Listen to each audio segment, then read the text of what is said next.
Okay, hello everyone, and welcome to this much belated 100th episode of SuburbCraft. I'm surprised that we're already at 100 episodes. I think I started about 3 years ago, as unbelievable as that seems. It really doesn't feel like it's been 3 years, and, well, I guess it has. Much to my surprise, but, hey, that's always cool. 3 years of doing this series, and we're just now at episode 100. 100. I don't know. I guess it doesn't really feel like a terribly special episode or anything, but at the same time, it's like, well, 100 episodes, that is kind of special. Never mind all the Let's Build and stuff that I've done. So, in this episode, as you can see, we're going to be taking a look at this Highrise tower, which is 6200 Renaissance Parkway. If you follow me on Tumblr, you probably have seen it on there, and the renders of it, which I think look pretty spectacular.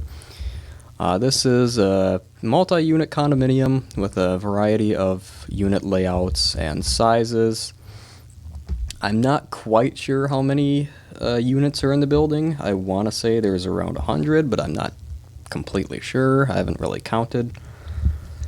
Basically, I built this building by building one floor, the second floor up from the bottom, and just copy-pasting that because, well, it's all a standard layout between the different floor plans, so I made things easy. So let's go for a bit of a closer spin around here. You have the main entry area with the flag there. I really like this spot in particular. It has a nice sort of, I don't know, it's a nice way to kind of come into the building, the grounds of the building specifically, and go through the arch, and you see this, and it's pretty snazzy.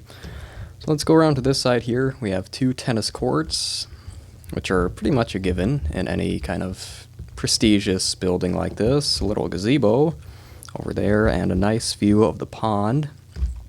And this is, I think, the same angle that one of those renders was at. Obviously, it doesn't look quite as good because I don't have shaders, but oh well. So here we have a little pathway leading along the backside of the building.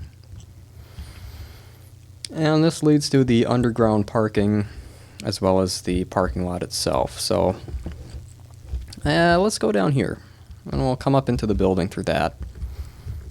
So this is underground parking, which is another usual staple of these high-rise buildings. There's a small car wash bay, which is also kind of a neat feature that I decided I'd throw in here.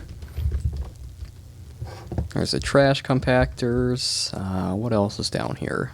I think a mechanical room. Yep. And another trash compactor.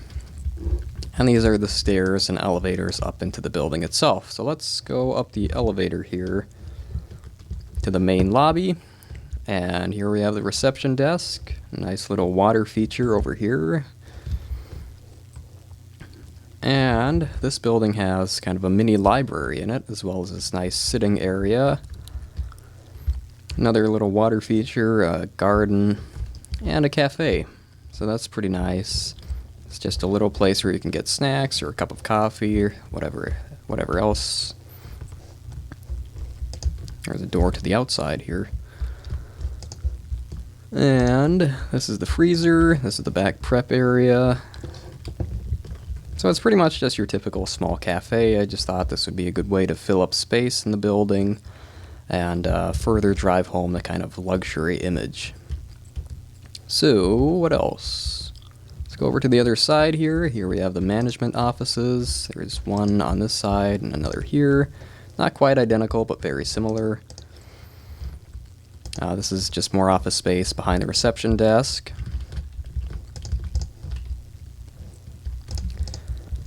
And a small bathroom, and I think there's another one. Yep, another one right there. This is the exercise/weightlifting area, which is kind of a mini gym that a lot of these luxury apartment buildings tend to have.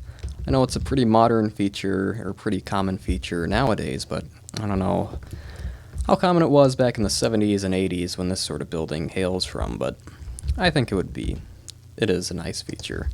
This is a little sauna. And here we have the pool room next door. It's a fairly shallow and small pool, but It's just another one of the many luxury amenities enjoyed by the residents of this building. Here we have the walkway out to the tennis courts and the gazebo. Just pretty nice, pretty well landscaped, I think. It's probably one of my favorite parts of the building. So let's go up here, up into the residential half of it. And we'll go up to like the 3rd floor, I guess. Also, there's this little feature, which leads down to another water feature with a couple of plants, and this chain of lights, which I think is kind of cool. We're only going to be taking a look at one floor because all of the units, like I said, on any given floor are identical. Here we have the laundry room, a trash chute, and then there's another one of those on the other side over here. So let's see, let's go into the first unit. And this is basically just an open living room slash kitchen slash dining area with a balcony. And down this hallway we have the bedrooms and the bathroom. Bathroom here, bedroom 1, and bedroom 2. And I believe most of the units in this building are 2-bedroom. Some of them are 1-bedroom, I think, and there's a couple of studios too, so I have a decent variety. So here, next down the line, we have, what is this? I think this is a 2-bedroom as well. It has a similar, yeah, I think it's pretty much the same layout as the last one, just with the door slightly further away from this area, and with the kitchen slash dining area being smaller. All of the units in the building have a balcony, which I think is one of my favorite features of it.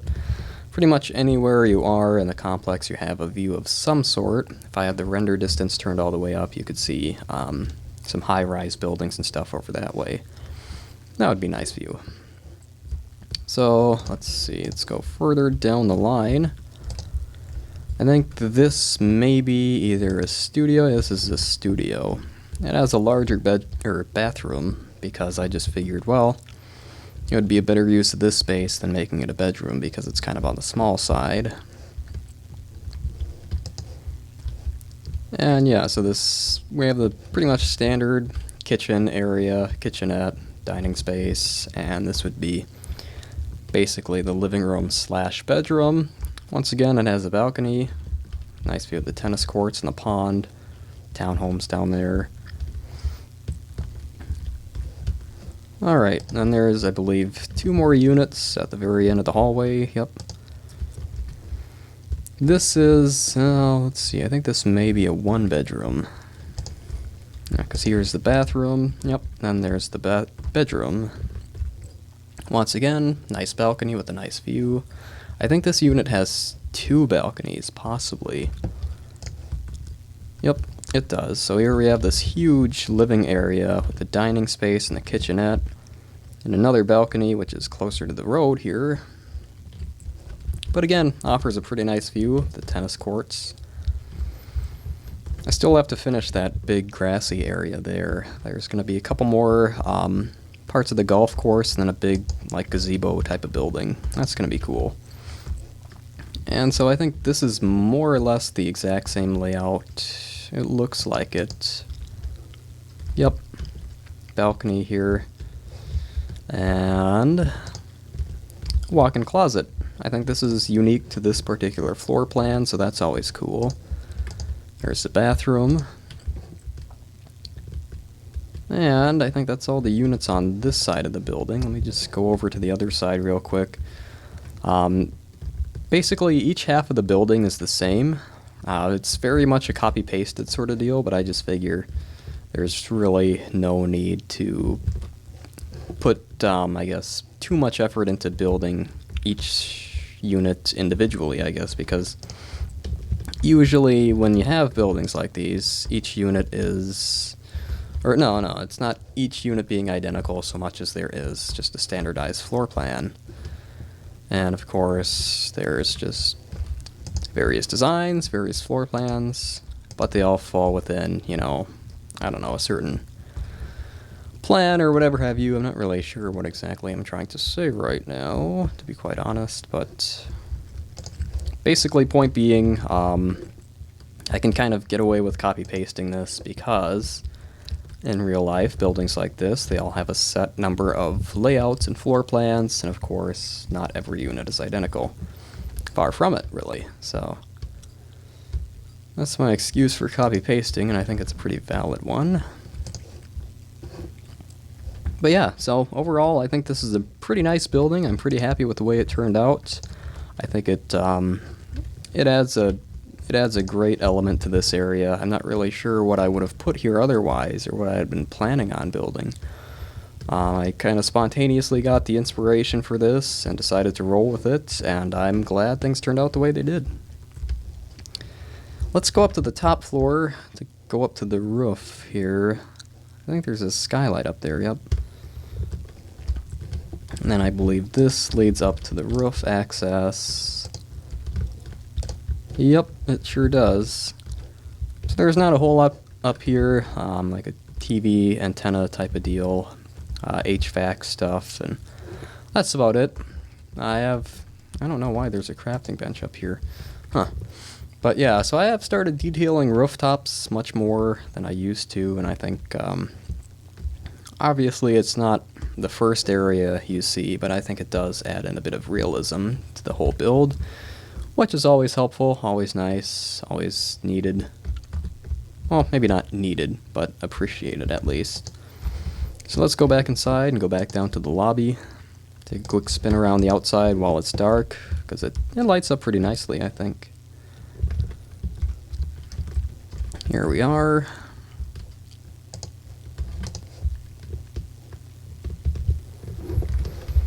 And so this is what the building looks like at night. I think it looks pretty spiffy, pretty bright, pretty nice addition to the skyline. I need to get around to making a nighttime.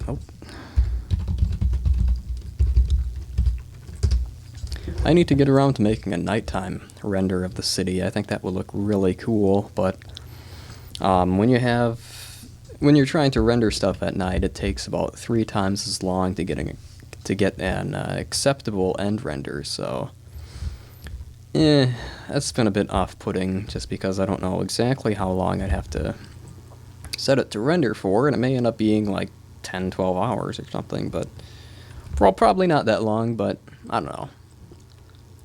In any case, it's something I need to do, but something I've been putting off for probably a good while. So let's go ahead and set the time back to day.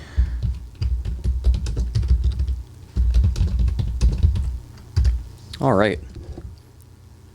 So yeah, that's about it. So thank you guys for joining me on this 100th episode of SuburbCraft. Here's to hoping there will be many more. I don't know if there will be another 100, but you know, in all likelihood there probably will be at some point or another. So we'll cross that bridge when we see it. So thanks for helping to make possible 100 episodes of this series. Thank you guys for subscribing. I think I'm at almost 550, if not more, subscribers at this point, and so that is awesome. Thank you guys.